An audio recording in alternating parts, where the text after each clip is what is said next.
A Catalunya, el 14,8% dels joves han viscut en algun moment alguna situació de bullying a l'escola. És una de les xifres més altes d'Espanya, segons un informe de l'OCDE, elaborat el 2015, durant les proves PISA als alumnes de 15 anys. Catalunya se situa com el quart territori d'Espanya amb més casos d'abús escolar, per sota de les Canàries, que encapçala el rànquing amb un 17,9%, Galícia i també les Illes Balears. Tanca la llista Extremadura amb un 9,8% dels alumnes que admeten haver patit assetjament algun cop. La mitjana d'Espanya se situa al 14%, 4 punts per sota de la dels països de l'OCDE. Des d'aquesta organització asseguren que el problema és greu i ara s'accentua per l'augment de l'ús de les noves tecnologies. Ramon. Sí, Cristina, entitats que lluiten per combatre el bullying denuncien que hi ha una manca de formació per detectar determinats casos. Manca de formació del professorat, de les famílies i dels jutges, que són els que en última instància han de dirimir-ne la responsabilitat.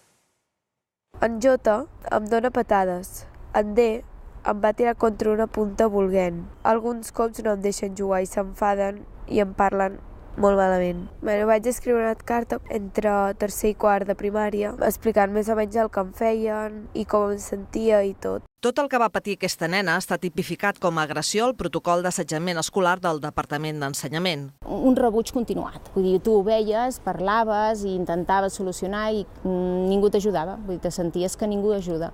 En aquest moment, la frase, no? Són coses de nens. Inclús va tenir una agressió a segon de primària i la resposta del centre envers aquesta agressió va ser la primera, va ser ficar un gomet a l'agenda de cada nen, un gomet de color vermell. I aquí comença un periple d'actuacions i versions contradictòries entre els pares de la nena i l'escola, que en una recent sentència de l'Audiència Provincial de Girona ha quedat absolta de tota responsabilitat, argumentant que no s'està davant d'una situació d'assetjament escolar i que l'escola va actuar correctament. El que passa que segons aquest jutge és el que diu, que reconeix el rebuig de 2 anys però que necessita un plus. Quin plus? Sí, això ho diu textualment.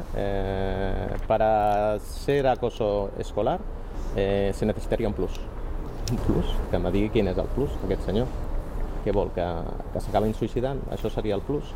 L'associació No a l'Acoso Escolar qüestiona la sentència i la formació dels jutges. El acoso escolar es una realidad oculta tanto para los colegios, muchísimos profesores no están formados y si pasamos al nivel judicial, ahí se evidencia que realmente tenemos unas grandes carencias. No se sabe de lo que estamos hablando. No se puede juzgar, no se puede decir pues que una chica es responsable de que sea rechazada por la escuela. ¿Desde cuándo la víctima es culpable de lo que le está pasando? En aquest cas, la nena ha canviat de centre i ha pogut seguir una escolaritat sense angoixa ni patiment. I ha aconseguit el seu somni. Un dels meus somnis és que tot s'arregli. El que em van fer a mi, com ho vaig passar tan malament, no vull que li facin a l'altra gent i sempre ho he intentat evitar. I ara els parlem de l'Àlex, que amb només 18 anys ja apareix a la revista Forbes com una de les persones més influents. Aquest barceloní dedica el seu temps lliure a crear aplicacions digitals amb les que vol canviar el món que l'envolta.